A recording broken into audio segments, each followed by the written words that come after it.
Chapter 3. Detective Nigel Amadeus Reinhardt felt nervous. Everyone got nervous. Women got nervous when there were spiders around.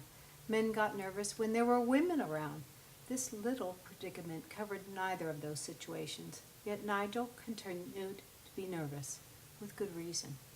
Nigel currently found himself hanging upside down over the edge of a 7-story building, and the only thing preventing the well-known effects of gravity was a large man named Big Ernie. Big Ernie was named Big Ernie for one simple and obvious reason. He was big. Not big as in, I wouldn't want to sit next to that overly large man on a long plane journey because his girth would eventually crush me big. More like, I wouldn't want to sit next to that overly large man on a long plane ride as he looks like he could remove my head with his bare hands, kind of big. That was not his only asset. He also happened to be a tremendous flute player and volunteered at the old folks' home on weekends. Not something he particularly enjoyed doing, but his mom, Big Priscilla, said he had to do it to build character. Aside from the flute playing and assisting the old people to get to the bathroom, Big Ernie also worked for a loan shark, something he kept from his mother, as he knew she had fear of sharks. The loan shark's name was Norman, but everyone called him Itch. Itch was half the size of Big Ernie, but twice as loud. Local opinion held that Itch sounded very much like one of those small, fluffy, white dogs, the kind seen in heavily guarded, gated communities where rich people brag about golf scores and their new Persian rug.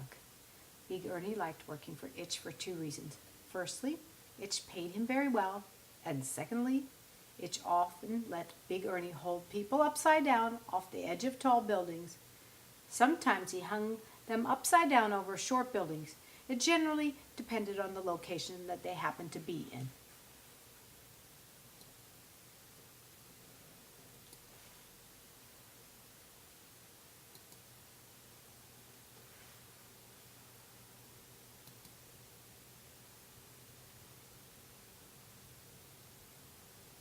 He enjoyed this very much and was quite happy to dangle Detective Reinhardt in this position for as long a time period as required. Despite the awkward situation and the general nervousness associated with the current situation, Nigel took everything rather well. Outwardly, he appeared almost calm. That gift got Nigel through school, college, and then university virtually unscathed. No matter what the situation, no matter how traumatic, he could simply stuff his hands in his pockets, nod confidently and knowingly, and ask people if they'd like a cup of tea. That usually caused people to believe that he knew something that they didn't, and so they left him alone. A bird flew past the suspended Nigel and thought it a bit peculiar for people to be hanging off buildings, especially so close to lunchtime. That same bird was later shot up the bottom